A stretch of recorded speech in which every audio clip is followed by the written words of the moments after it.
বন্ধুরা, চলে আসলাম ভোলা জেলার প্রাণকেন্দ্র ভোলা পৌর ভবন পুকুর পাড় দেখার জন্য। অনেকে এই স্থানকে বকপাড় নামেও ডাকেন। অসাধারণ সুন্দর প্রাণের শহর ভোলার পৌর ভবনের পুকুরটির নির্মাণশৈলী খুবই চমৎকার।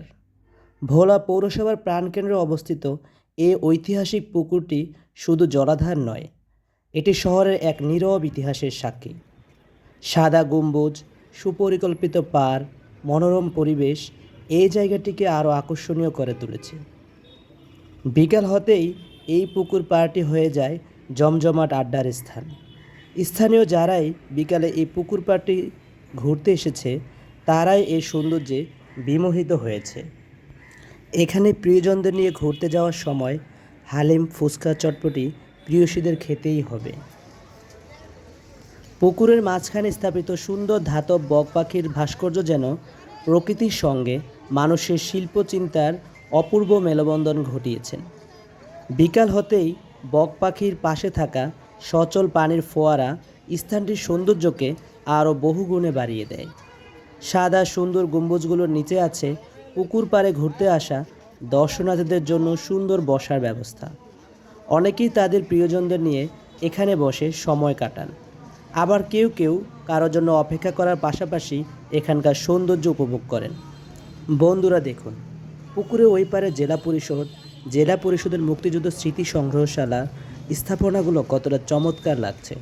সেখানেও আছে পরিপাটি ফুলের গাছ, পানির ফোয়ারা, যা বিকাল হতেই স্থানটিকে স্থানীয় মানুষের চিত্ত বিনোদনের কেন্দ্রস্থানে পরিণত করেছে।